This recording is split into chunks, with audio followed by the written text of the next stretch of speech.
domain part 2. Yeah. Okay. Major. Major.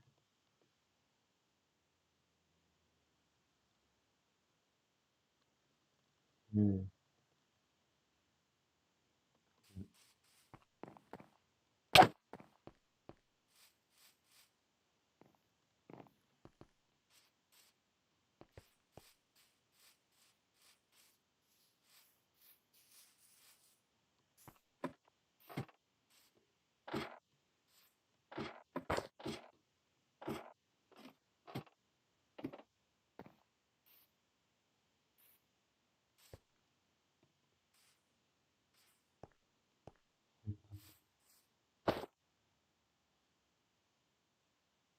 Right.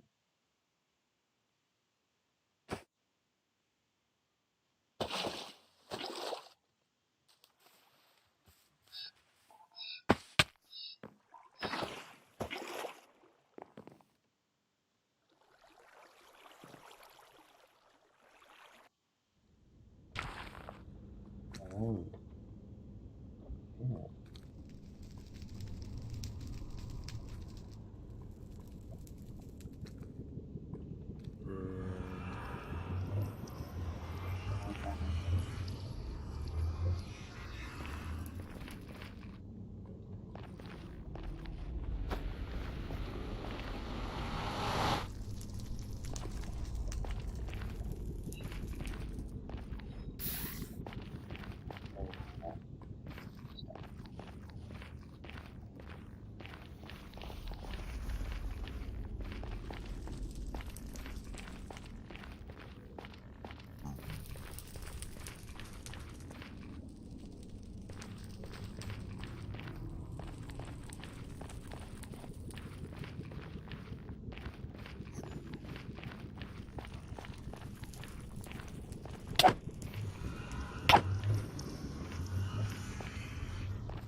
Major.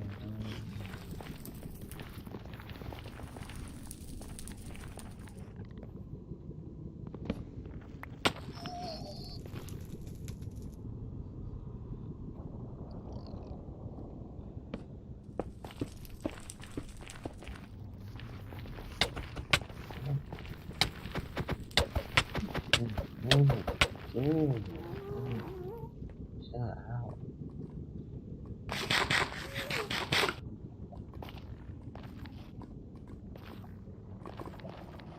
Ooh.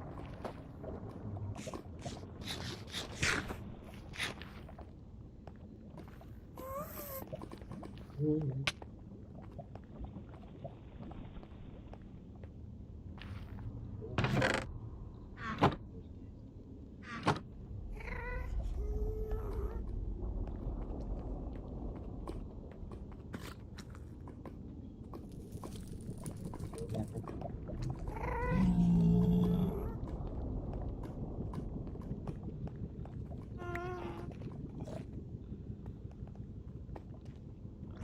Yeah. What?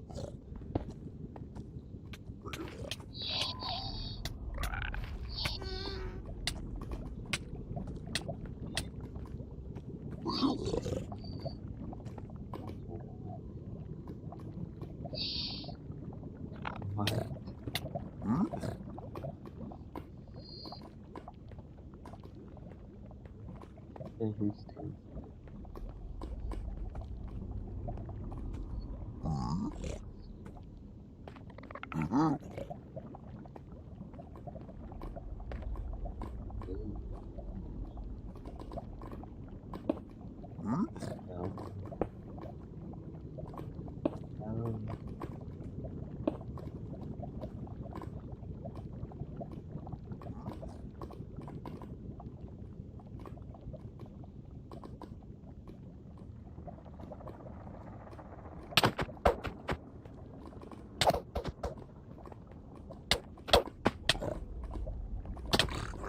No.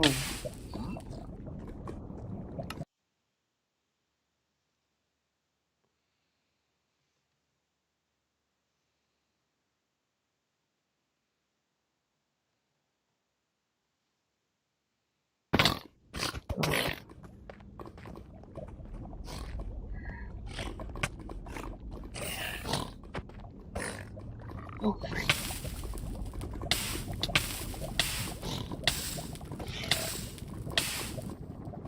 There we go.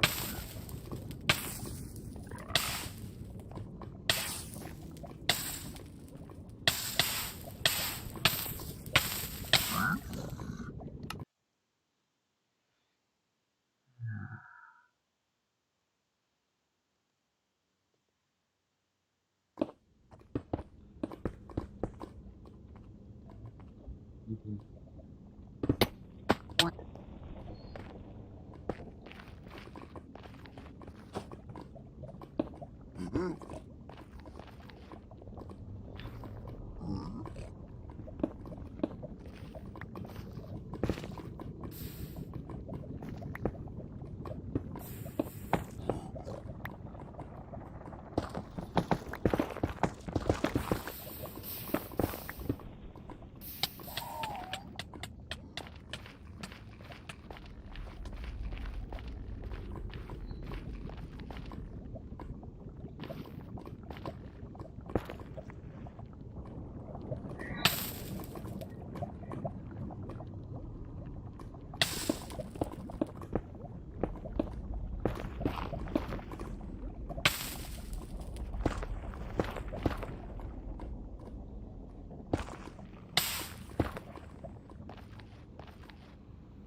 Yeah.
Huh?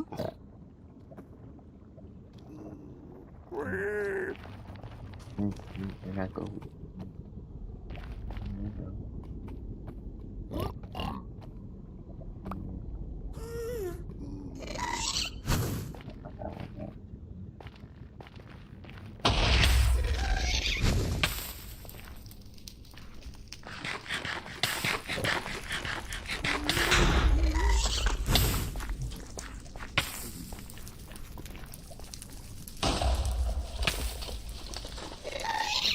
Oh,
No, easy.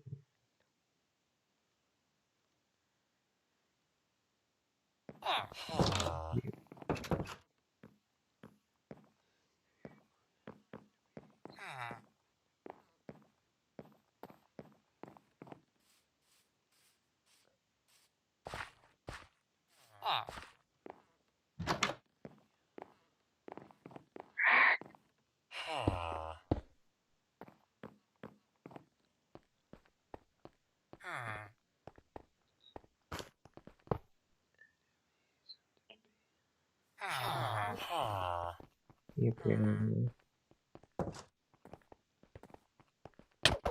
out. Chill. Chill.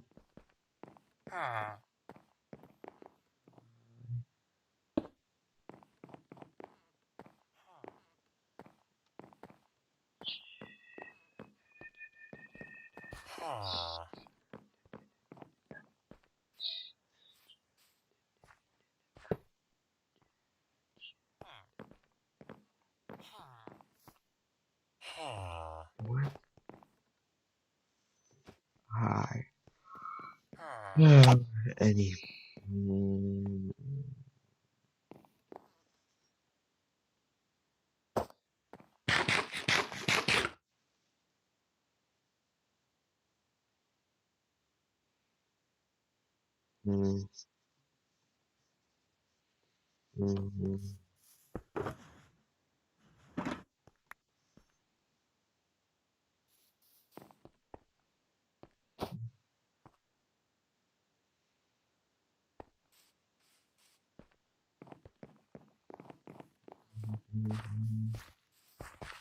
I don't know where to put this.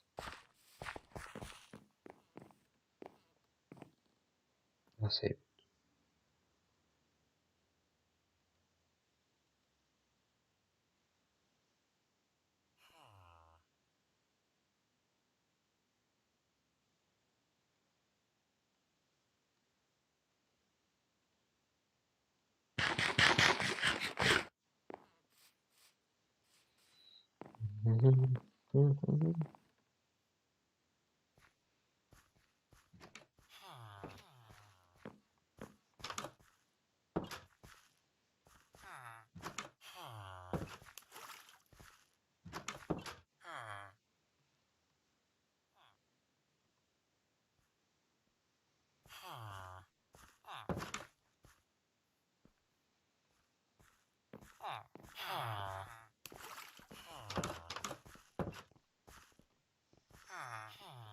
Gosh darn it.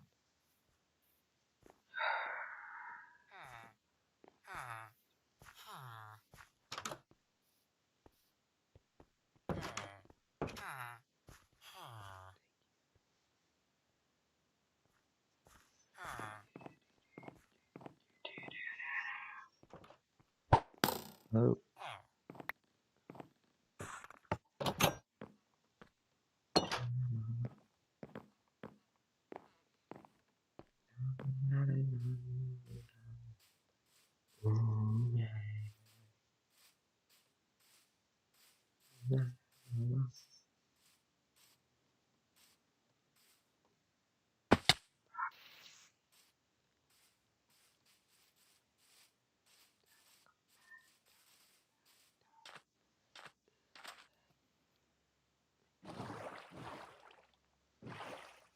Right there.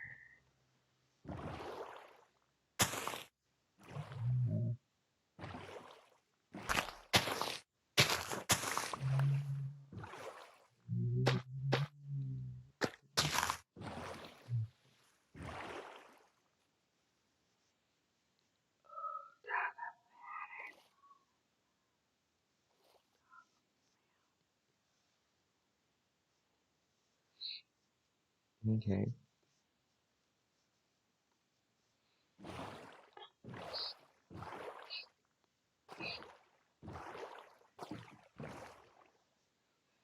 Okay.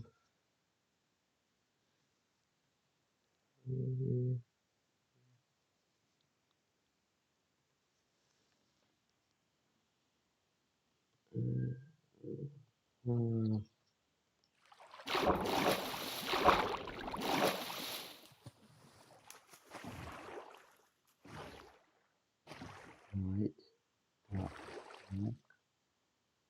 What the frick?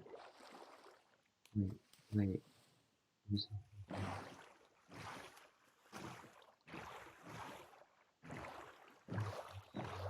he's just okay.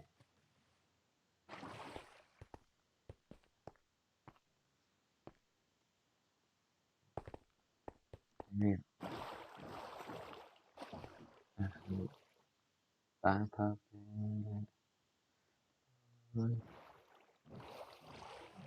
and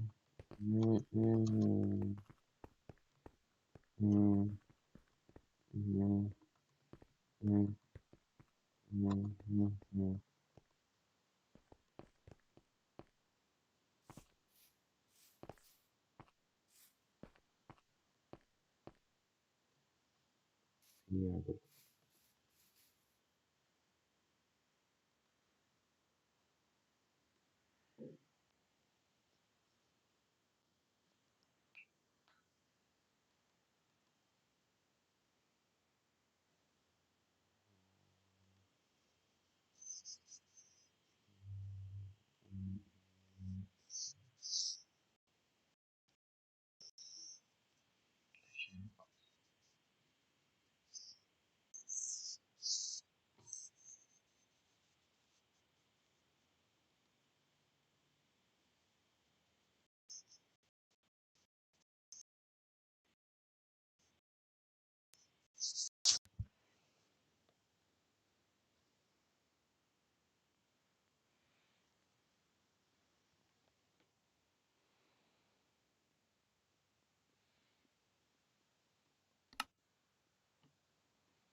hi, it's just me and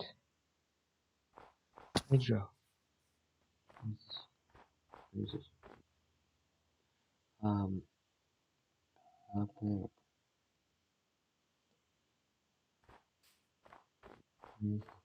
Everything.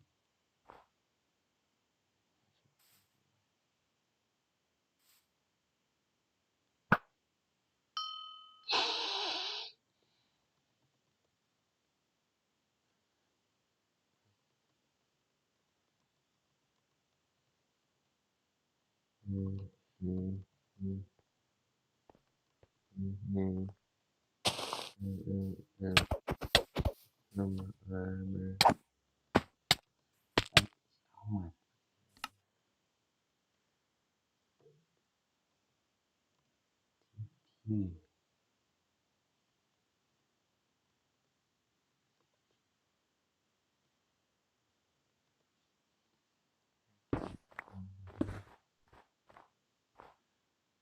Where's this wither? Where's wither?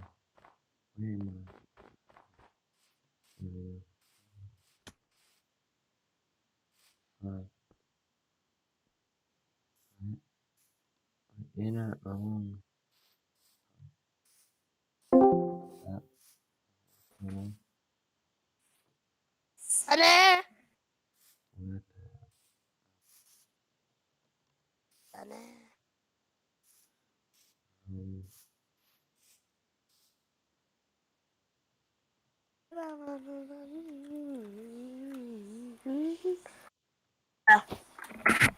Hello? Hello? what?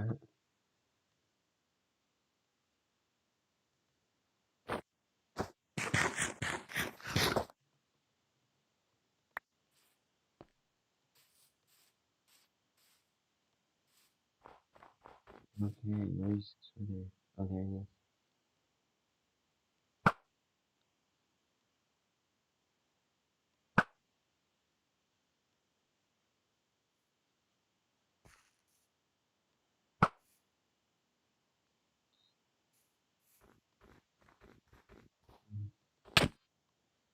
Stop it. Stop it. Oh my. Ooh, hold up. Utility. Awesome.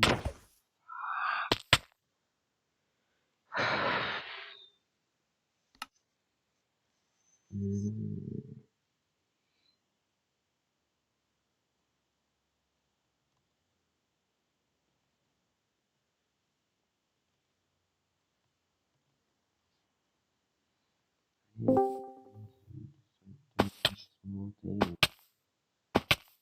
You can run it on second.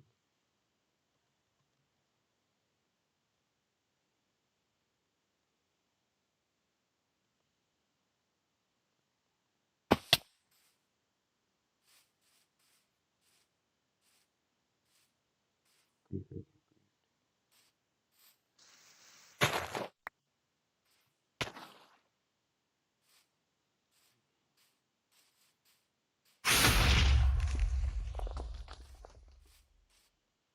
let's go to that thing.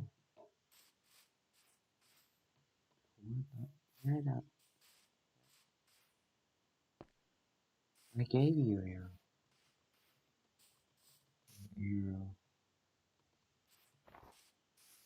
Arrow. Row. You gotta make it on. No. No.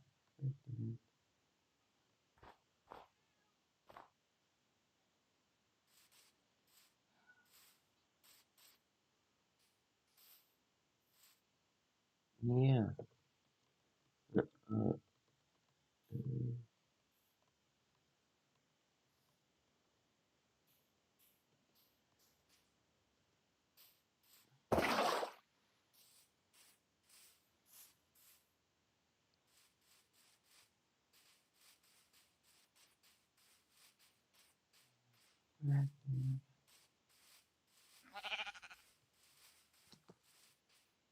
where did that one go? I heard it.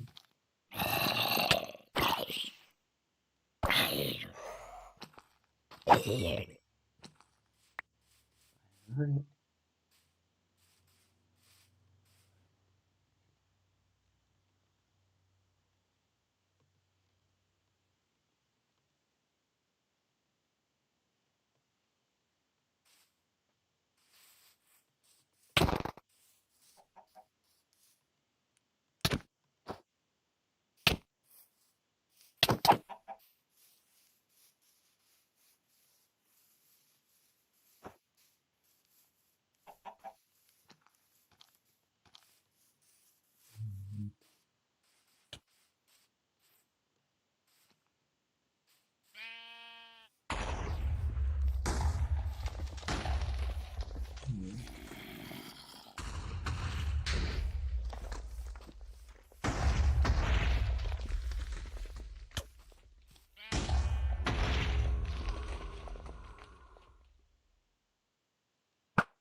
Éo.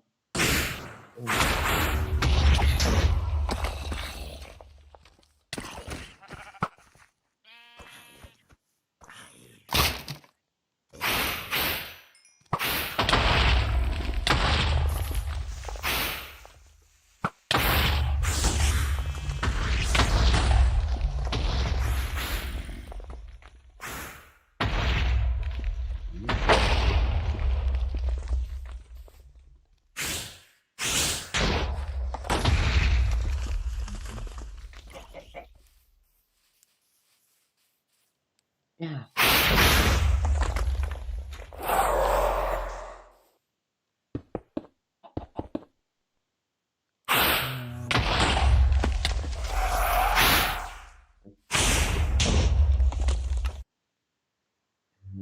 Đã có vẻ bé thở có theo đây thở bé đi bé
nó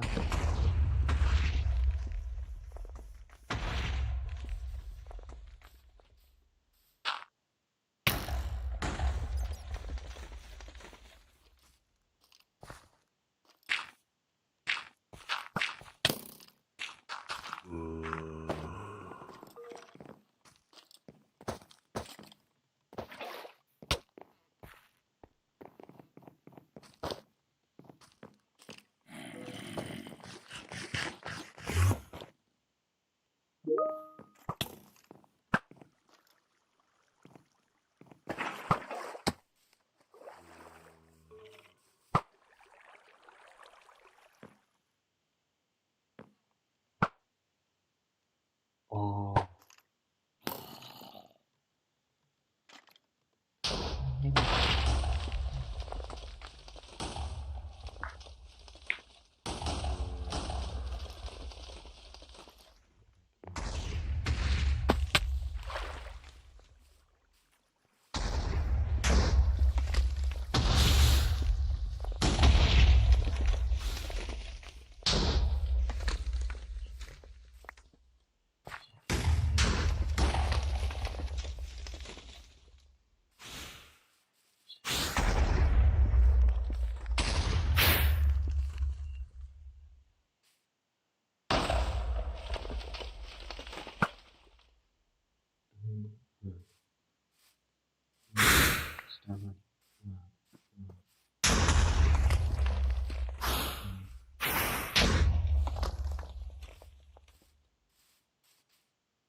Let's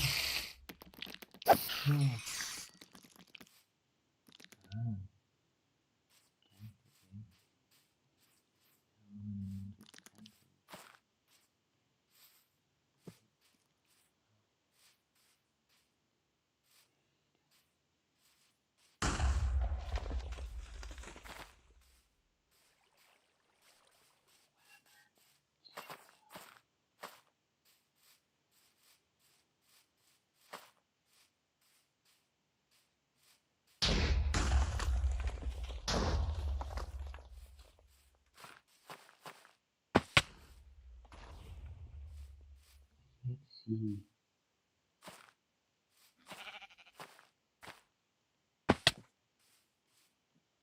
Oh.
They lost.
him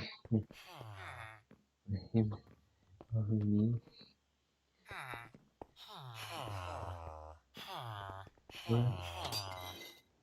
No.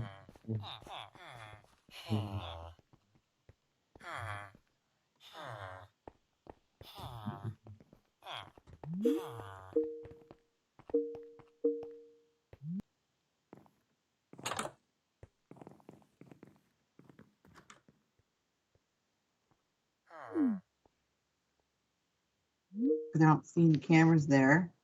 No. All right. Well, you can put in chat then, unless we have somebody really brave that wants to say, do a shout out for our little check-in.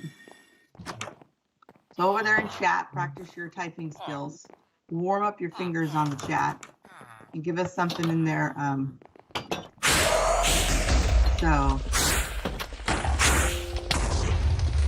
my clicking is out of control. So I'll just, I'm going to put on there exciting. And one of my favorite little emojis that I have in our, I like the emojis move in Teams. I think it's kind of cool. I like the dancing monkey. There are some surprising ones in there. So there you go. I'm not seeing it, but there we go. How about you, Mr. Buchanan? How's your morning starting off? My morning is. Other than no mic. Oh yeah, that's fine. It happens quite. Oh goodness. Is it your particular laptop that is especially trying in that way?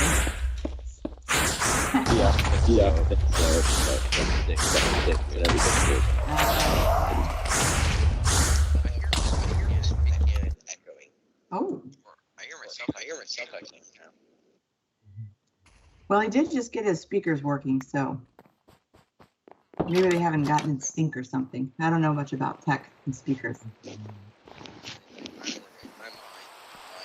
Fine. All right. Thanks, Trip. Fine is better than not so fine. It is kind of a dreary, gray day out there, but it's supposed to get sunny later on today. So by the time we go stand out in the field, be prepared, it could be warm. For those of you that come into it, because we're cohort B today, right? I believe so. All right, let's hear from, we got Jake on here. Nice, welcome Jake. I think we just did a little intro, and now we're just doing a little shout out for how our mood here for today. Sorry. I was taking a shower. Understandable.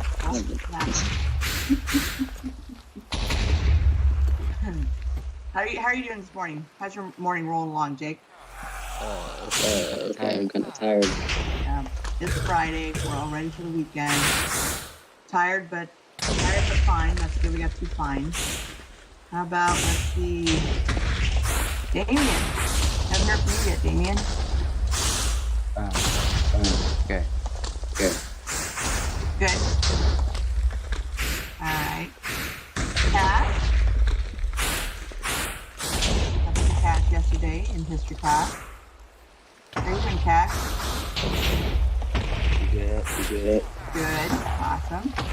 Welcome. And Milo. Ooh, that's my vicious wiener dog. They're fighting over a chew toy. Pardon that noise. Never underestimate the viciousness of a wiener dog. Oh, okay. Milo's tired. All right. Well, that's a sleepy morning. And let's see, Miles. Let's go check out Miles. How are you doing this morning, Miles?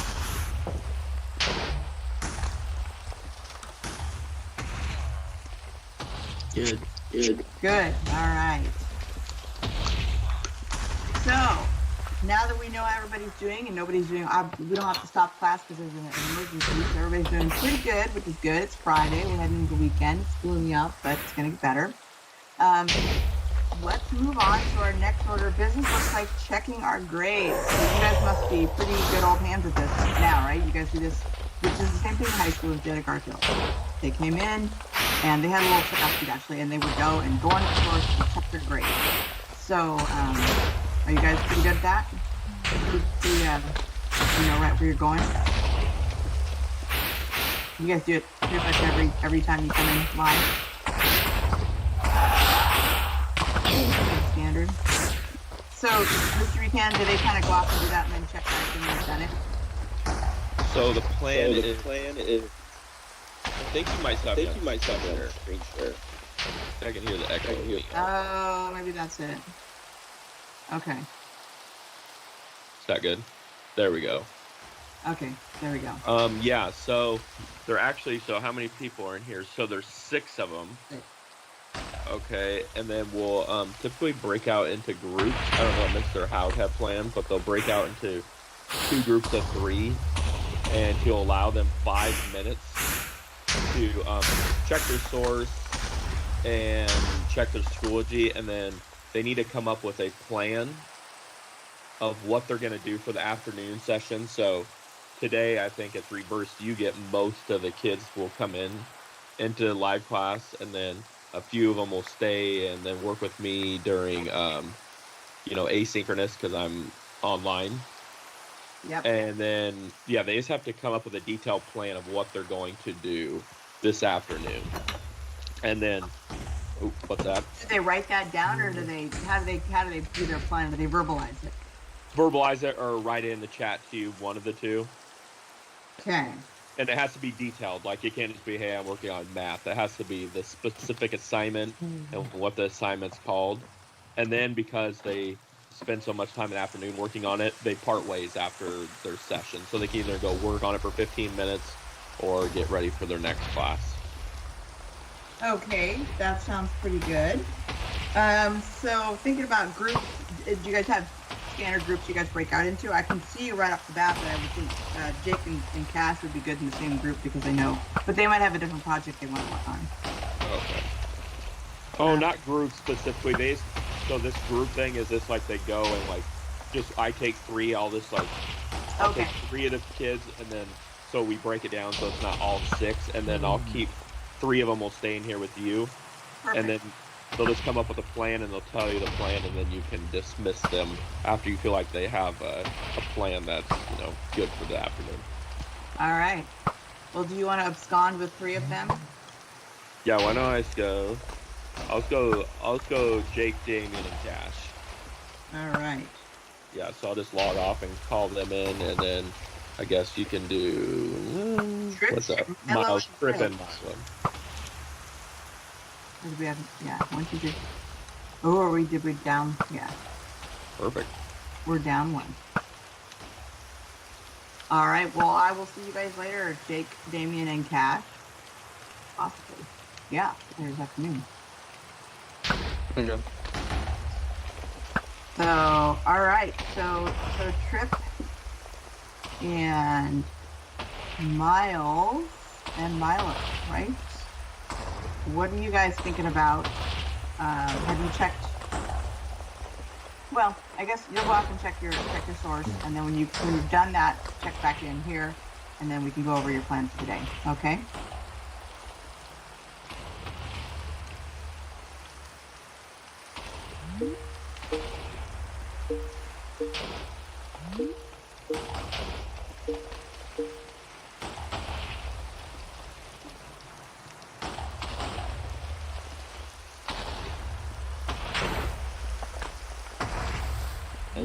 Thankful it's Friday.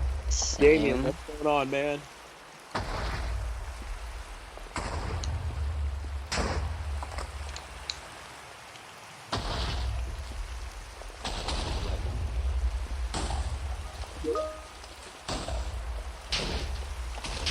Cash, what's going on?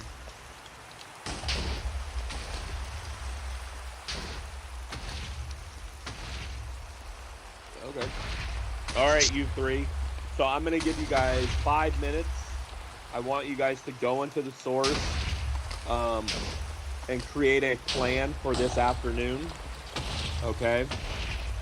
I want you to pick out a specific assignment or assignments that you're going to be working on. So I want you guys to tell me the course that you're the class that you're working in, either math or history or whatnot, and the specific assignment and what it's called, and then you guys are dismissed. Okay, so either write it in the chat or verbally tell me what you're going to be working on, and then you guys can go either get ready for your 5th period class or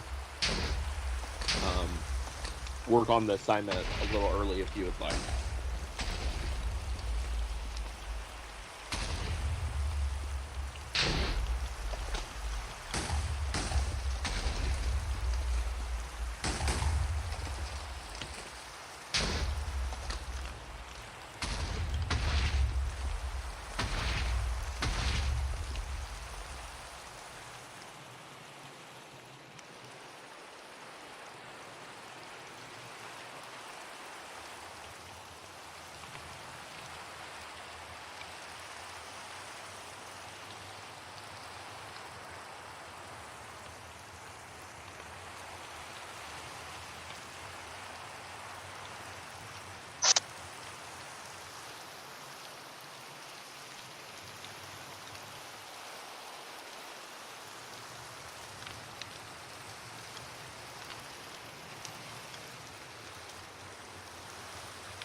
Okay, Jake, Cash, and Damien, have any of you guys came up with a plan for this afternoon yet? Yeah, I'm gonna work on the rest of my preliminary analysis packet. So. ELA. Perfect. Sounds good, man. I'll see you this afternoon. Damien, how is your plan coming along? Yeah, I'm going to work on my final project. For what? Regards. Oh, okay. What is your frame? Yours is on Heroes, right? Yes. Okay, perfect. Perfect. Sounds good. You're able. You guys, both of you guys are able to leave the session. Cat.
Mm.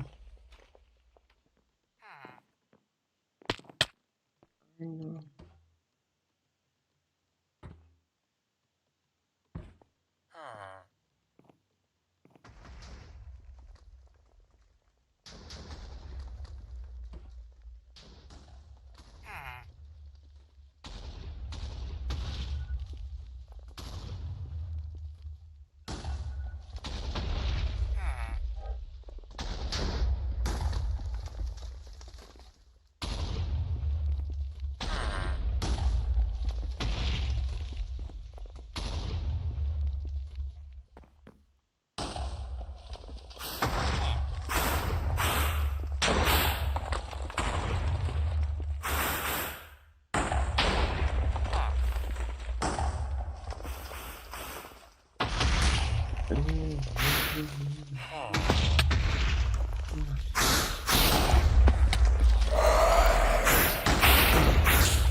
that there's issues with overcrowding. There's lots of people, maybe not enough place to grow food for everybody.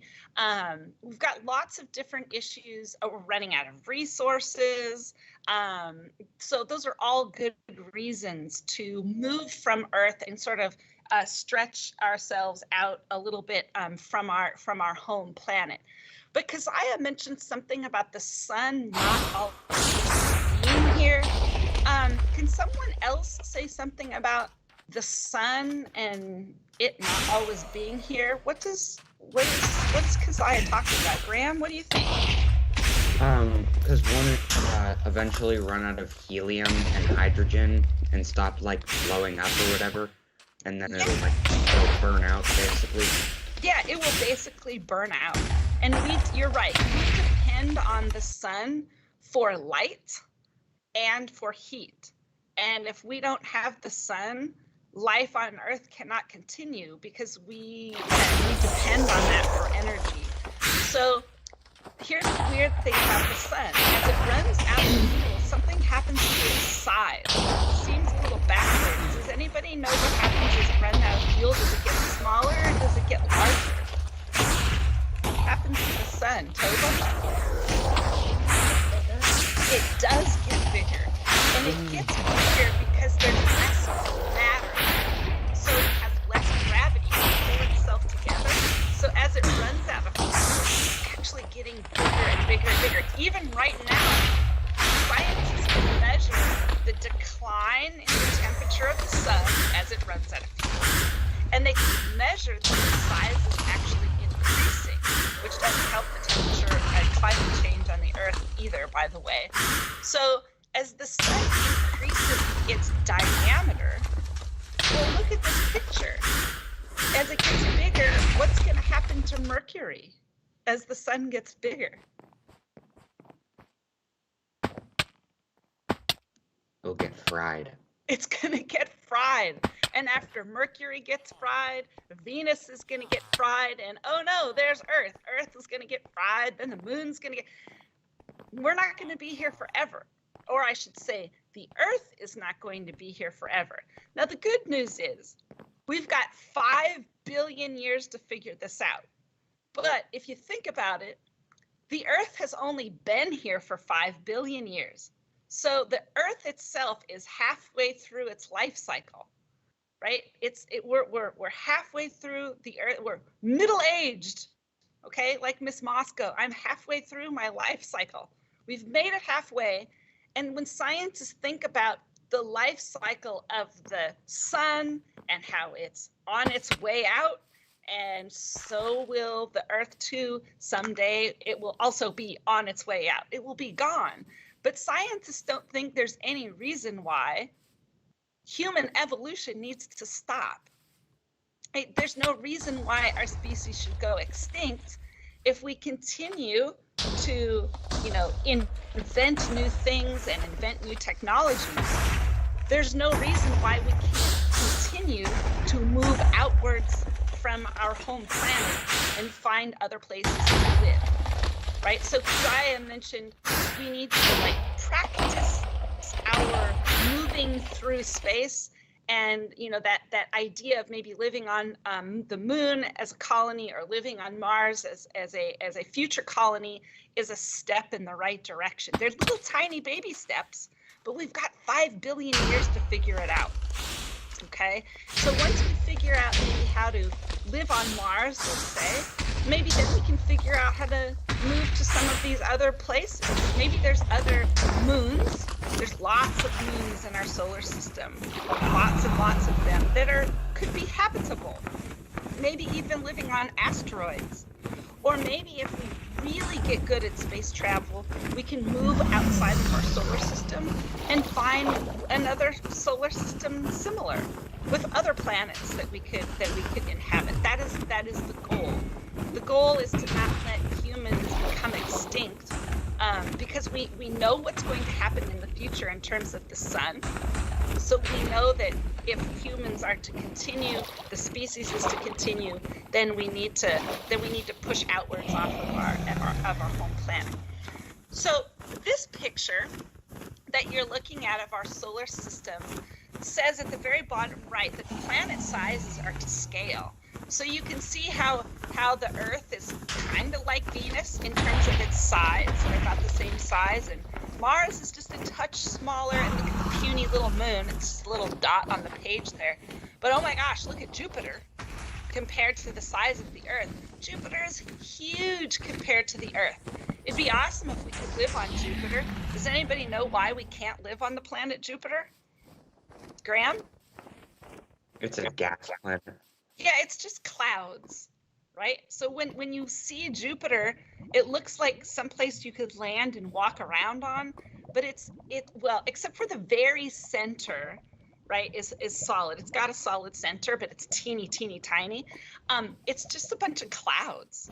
So you're actually, when you look at Jupiter, you're actually looking at gases. You don't actually see solid ground. I remember the first time I heard that, I was like, but it looks just like a rock, just like all of the other planets. But really, it's all you're looking at is an atmosphere. And this particular atmosphere is something that you can see with your eyes. It's very different from our own atmosphere because it's got other things in it that you can see with your eyes. So Jupiter, Saturn, Uranus, Neptune, they're all gas planets, but they have a solid center. So it's just something to think about.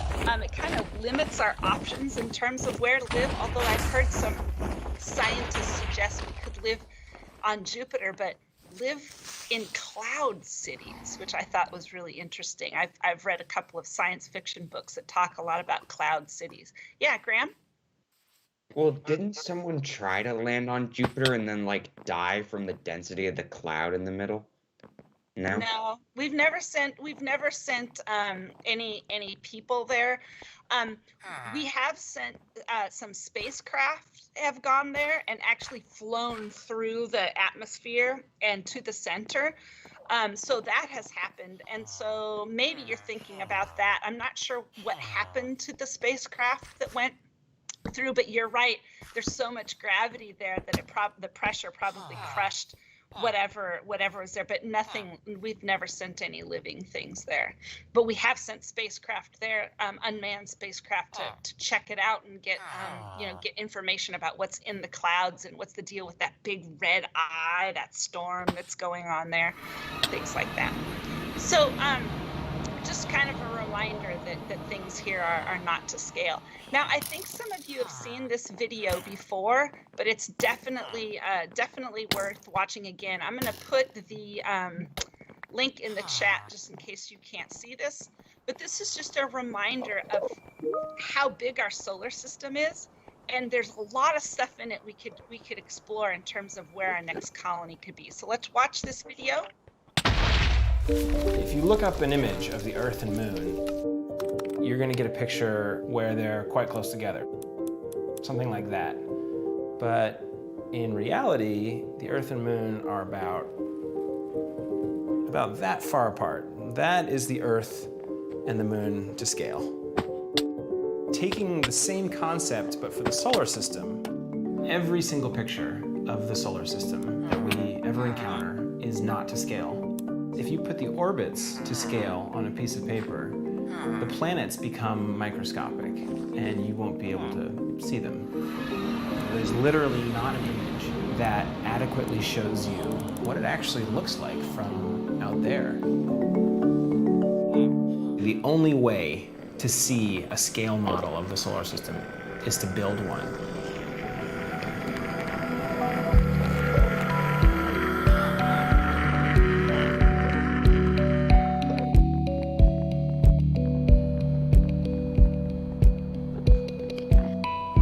Welcome to Black Rock Desert.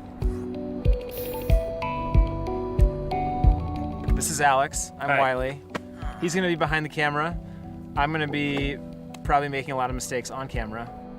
We have 36 hours to measure the distances, trace out the orbits, and set up a time-lapse shot from up on top of a nearby mountain. To create a scale model with an Earth only as big as this marble, you need 7 miles of empty space. So that's why we're here. Why did you guys come? I don't have a job.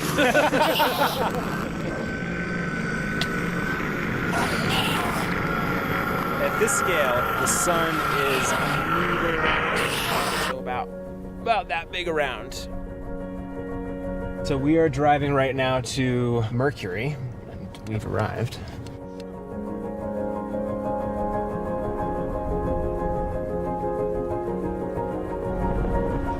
Venus is the same size as Earth.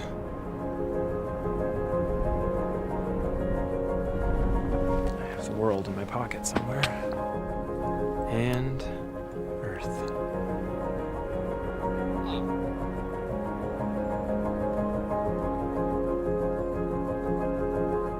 And this is Mars. Got a couple of robots rolling around on that one.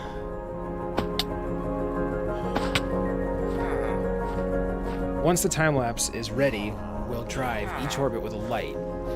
Hopefully, you'll be able to tell just how big they really are. Onward to the outer planets.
All right. Do you guys remember seeing that in 7th grade? I think maybe you did. So just a reminder that our solar system itself is really, really big, and it has lots and lots of things in it that we still need to explore. And going back to, I think it was Kazaya who said at the very beginning that being able to explore those things would really help humans kind of preserve our evolution and continue into the future. So what is happening with space exploration right this second? We are in something called the Earth reliant phase, which just means any spacecraft that we send into space today to go to the International Space Station is completely and totally self-reliant on the Earth. Nothing at the space station can happen without contact with the Earth. The astronauts that live in the International Space Station rely on Earth for supplies every so many months. And every so many months, they bring in new astronauts and send the astronauts that have been there home. So they are still heavily connected and heavily dependent on the Earth. So right now we're in that phase. We have lots of different countries that are participating. It's the International Space Station, because this idea of pushing outwards past our planet is not a thing about the United States. It's a thing about humans altogether, which I think is a really good way to think about this. So all around Earth today, we have different countries that are trying their own hand at space travel in lots of different ways. We've got lots of countries that are have built habitats to model what a habitat on another planet would be like, and they're keeping astronauts inside of these habitats, and they're trying to figure out how to grow food and make oxygen and clean carbon dioxide out of the air. Hello, Miss Levine. What you need? Looking for straws. Oh, okay, straws. No, but you can't get to it, but keep going. Hold on, we got to get straws. If you go right there and you kneel down to your left, you will see 4 boxes of straws that never made it into the drawer. Oh, we can have those? You have them, take them. Yes, yes, yes.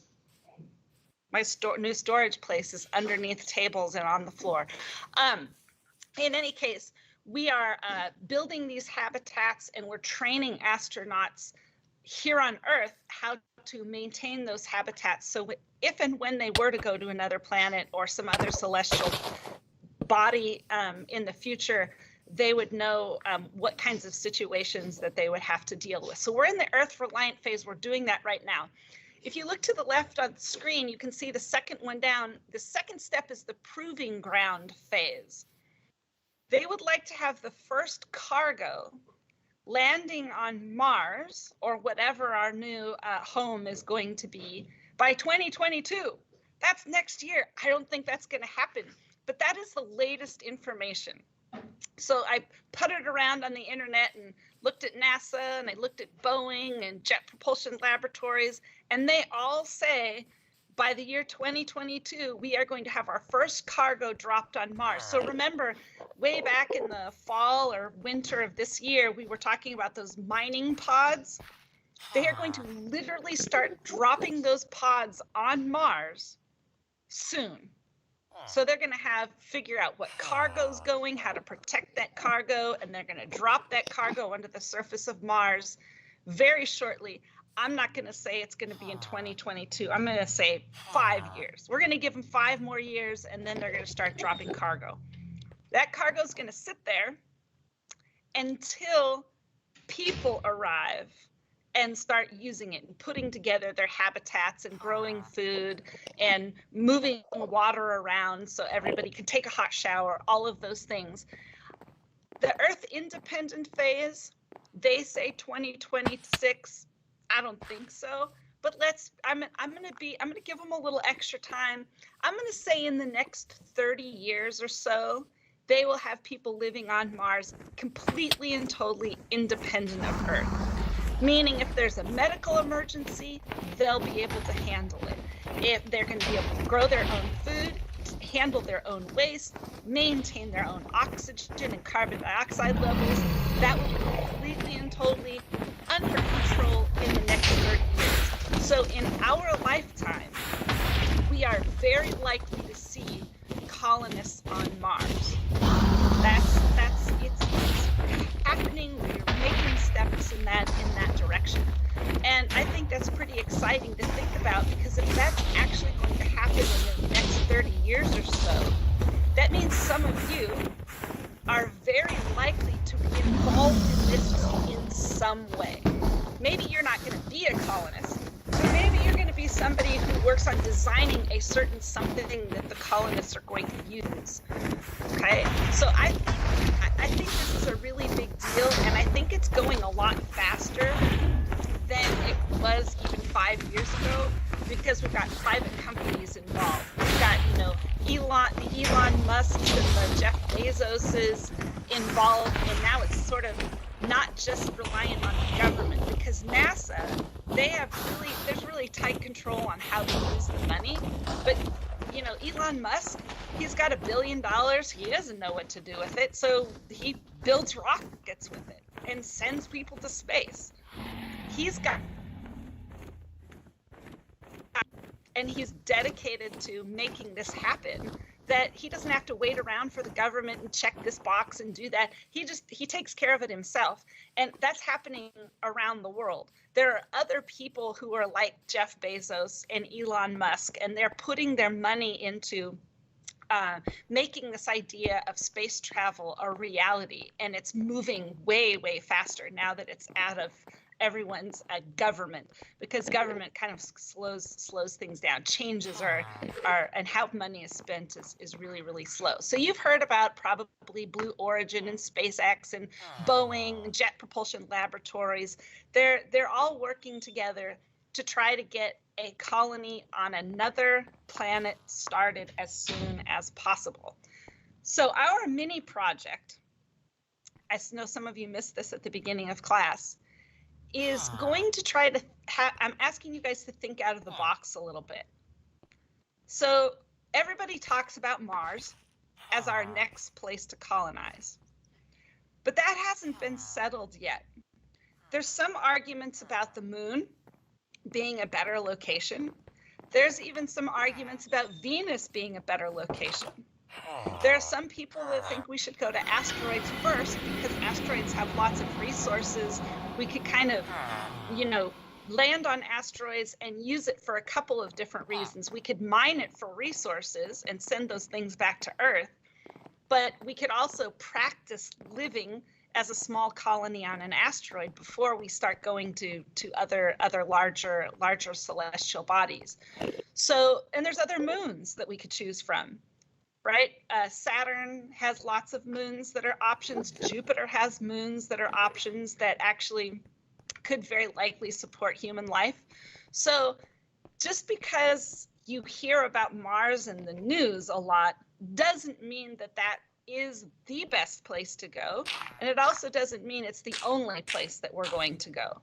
So what we're going to be doing today is thinking a little bit about what other options do we have. And if you are an influencer and you decide that we should go to, Venus, let's say, then if you could have a minute with Elon Musk and say, okay, wait a minute, I know you're talking about going to Mars. I have a proposal. I think you should go to Venus instead, or this asteroid instead, and here's why. So the first part of our mini project is going to be thinking beyond Mars and deciding, is there some place better than Mars? And then you're going, if Mars is the best place, that's great. You can say that Mars is the best place, but I want us to explore some other places. So that's what we're going to be doing this afternoon, is we're going to start thinking about what some of those places might be and what our criteria might be. So to begin that discussion, we probably should know why life on Earth is so great in the first place. I mean, life, the only place in our solar system or the universe, as far as we know, is supportive of life is the Earth, because it has some very key things that make it habitable. Does anybody know one of the reasons that Earth is such a great place for supporting life, Graham? It's in the Goldilocks zone. Which means what? it's not too hot that water would evaporate, and it's not too cold that water would freeze. Okay, so perfect temperature, not too hot, not too cold, so living things aren't being totally overstressed by wide changes in temperature. Good, Keziah, what's another one? The atmosphere is perfect for us to breathe and for other living things to breathe. Definitely good for breathing. We've got just the right amount of oxygen. There's something else about our atmosphere. It protects us from something. What does it protect us from? Graham? UV rays. Yeah. And stuff like that. Yeah, different kinds of radiation we're protected from. Gamma rays, ultraviolet light, X-rays, all of those things coming from space. So we're protected by those things. So our Earth has a lot of good things about it. The temperature, what's in the atmosphere, the fact that we have an atmosphere, and this idea that we have water. Okay, and so when you're thinking about where you think we should colonize next, whether it's Mars or someplace else, must-haves. Got to have water, or we have to have the elements to make water. Humans cannot live without water, and we're going to have plants, and we have to have water for our plants. We have to have those things. Without water, humans and plants cannot survive. So think about that when you're selecting our next place to colonize. Now, most of us don't think about this too much, but gravity is an issue. If there's too much gravity on the place we're going to call our new home, we will become crushed. We don't want to be crushed. So whatever place you're going to pick for us, it can't have extreme gravity. Like Graham mentioned, Jupiter, there's so much gravity there that humans couldn't survive on it. You couldn't literally take a breath because your lungs and your diaphragm, your muscles couldn't push against that much force. We wouldn't. So extreme gravity is not going to help.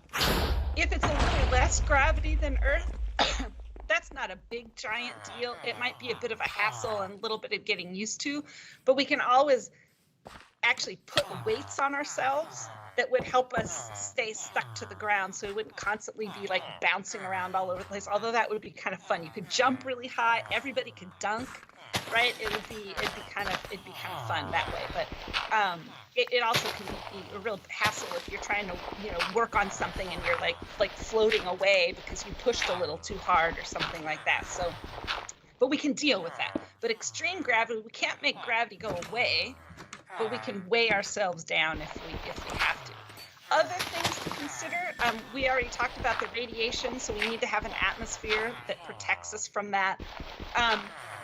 Most people don't realize that the length of day and length of year are really important for humans and plant survival. If we have too little or too much light, it's not good for humans. You actually have to have a part of your day which is filled with light so that at night your body can shut down and repair itself. If you have too much light all the time, your sleep patterns get off and literally people go crazy. So you have to have certain periods of light and dark. Otherwise, humans, you can't survive. Eventually, having not enough sleep will kill a person. So, and your sleep patterns are directly tied to how much light is available. But we can fix that. We can have fake lights, right? I mean, we can flip a switch and turn on lights. So if we do live in a place where it's dark a lot, we can fix it, but that's just more, building and construction and energy that has to be spent in having lights on all the time and then growing plants and all that. And of course, the length of day and year are directly related to the temperature that's there. Again, temperature humans can deal with. If it's too hot, we can, have air conditioning. If it's too cold, we can have heat.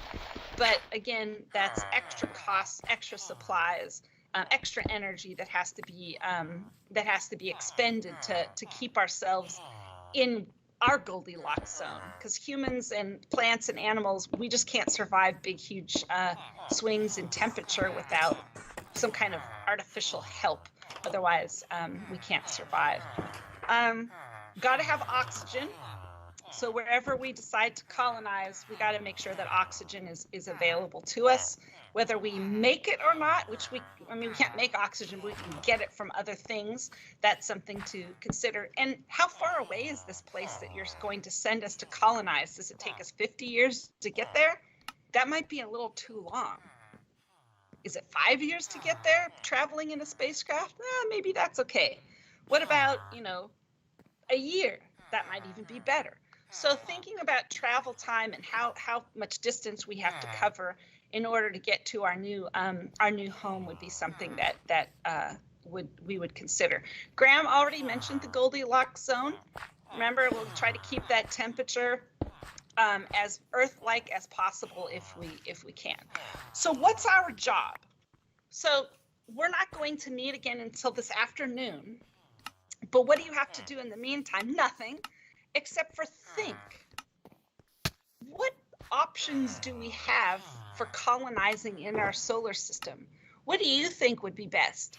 Would the moon be good? Would a planet be good? Is Mars going to be the best planet? What about asteroids? What about moons from another planet? All of those things. I just want you just to think about. I think we should check out a different moon. We've already seen our moon. Let's try it. Let's try another one. So all you have to do is be thinking in the back of your head, like what different places do you want to explore as our next colony? When we meet this afternoon, we're going to talk about Tuesday. On Tuesday, you guys are going to be finding justification for our new colony. What's the gravity on that planet? Oh, it's just a little bit more than Earth. It's not going to hurt us at all. What's the composition of the atmosphere of this new place that you have chosen? Oh, it's got some oxygen. It's got 10% oxygen instead of 20%, which it is here on Earth. So we could breathe for a little while without, masks and breathers like scuba equipment and all that, but we would need a little bit of assistance. So that's good. And it's only 2 years of travel time from Earth, so it's not super far away. And what kind of resources does it have? Well, we could mine for gold, and they've got lead, and they've got aluminum, and they've got who knows what. Oh, and they've got oxygen, right? Maybe there's something we can mine on the planet that will help promote our survival and our self-reliance rather than reliance on the Earth. What's the temperature like? These are all things that you are going to find out on Tuesday, right? You're going to research these things, and I'm going to help you with that this afternoon. We're going to spend a little bit of time looking online for some good resources. So I will expect to see all of you back here at 1:20, and at 1:20, we're going to do two things.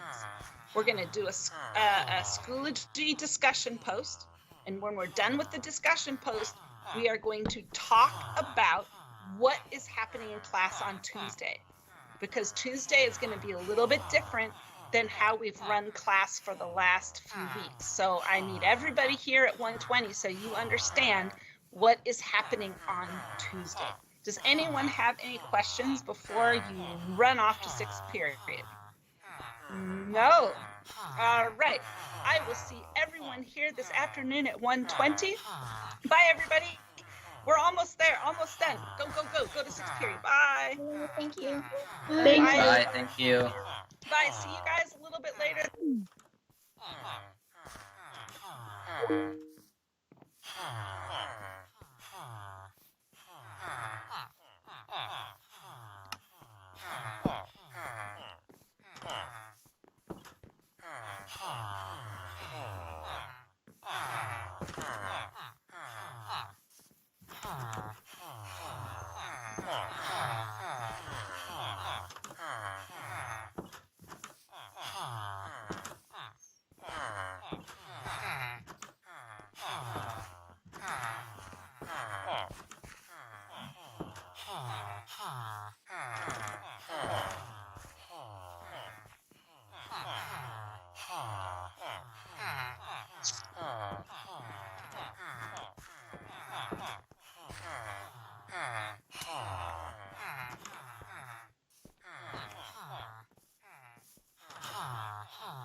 Stretch.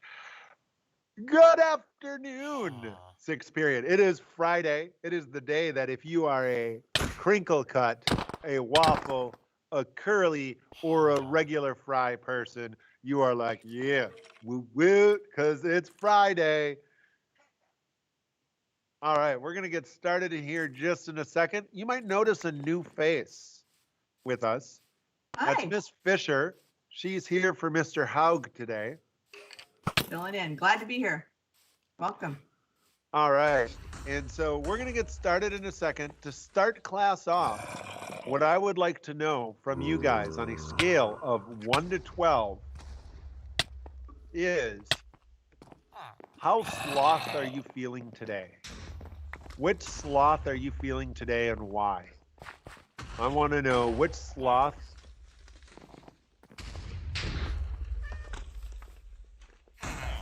you are feeling today and why. Throw that in the chat. It's a lot of sloths to look at. It is. And while you guys are doing that, I'm going to take attendance.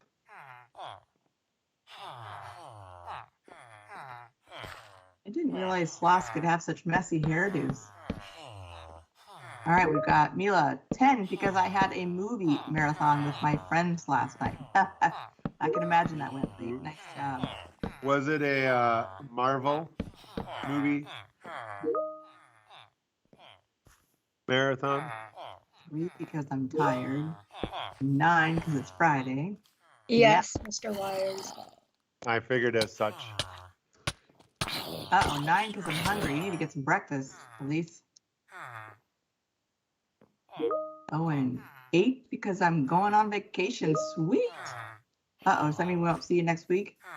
Tova, 11 because I'm hungry. Oh gosh, we've got 2 hungry in the class here. It's almost lunchtime though. Yeah, that's true. That's true. Hungry we can deal with. Hangry, now that's a different story. Oh yeah. Justin, 8 because it's Friday. William, 11 because it's almost lunch. Nice. 3 because it feels like it's 8 a.m. still. Yeah, it does. James must like history class because he's dwelling in the past. That's a good. All right, we got Damien, 8 because I'm going to go to California in the middle of class. In the middle of class? What? Are you going to telepath get there or how? Are you on All right. And I'm still trying to determine, is number 11, are they hungry or are they hangry? Because I could see those being a hangry folks too on number 11. Yeah, he looks like don't touch my food. Yeah, like in a kind way, but sort of. I think if you took number 11 and 12 and put them together, you would definitely get hangry. All right, I'm feeling a number 10 and a number 8 today. Sticking Number with 10 and a number 8. 10 and 8 too. I'm going to go with the 1, 6 because I finished moving last night. It was a piano at 10:30. Whoop, whoop. But it's done. Done. All right. Raise your hand if you have your OneNote open and you see activity 10 evidence logs there. We got 6 people, 7 people, 8 people. Oh, nice. That have that there. Getting their OneNote open, telling Miss Fisher and I, we are up at 10, 11 people telling Miss Fisher and I that you have your OneNote open. Yeah, Thank you for that. responsive. 13 people.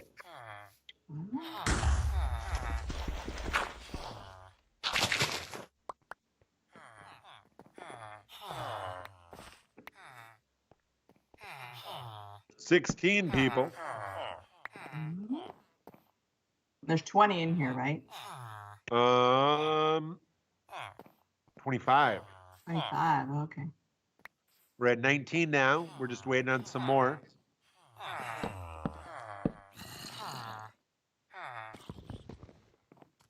Can we get to 20? 20 people indicating to us, yes, Mr. Wires, Miss Fisher, I have my OneNote open and I see activity 10. We're at 20. Whoop, whoop. All right, I'm going to start doing some check-ins here. All right. Hersey, are you able to get into your OneNote? Do you see activity 10?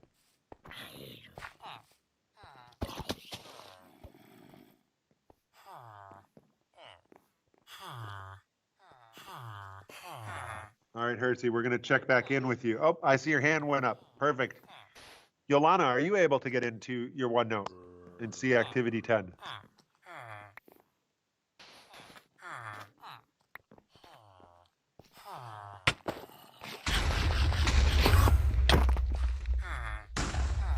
All right, Yolana, we're going to check back in with you.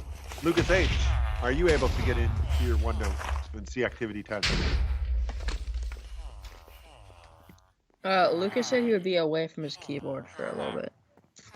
Different Lucas. In the chat, like higher up in the chat. I know, different Lucas, though. Oh, my bad.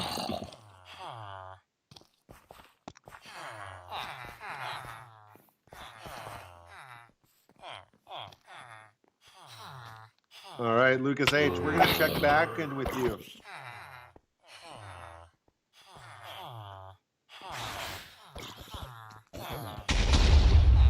Kale, are you able to get into your OneNote and see activity 10?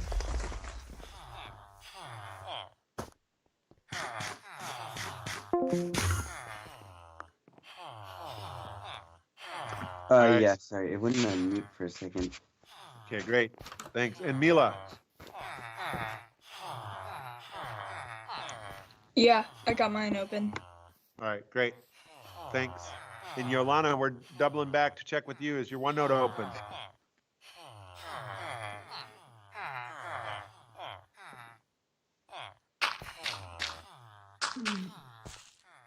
And Lucas H.,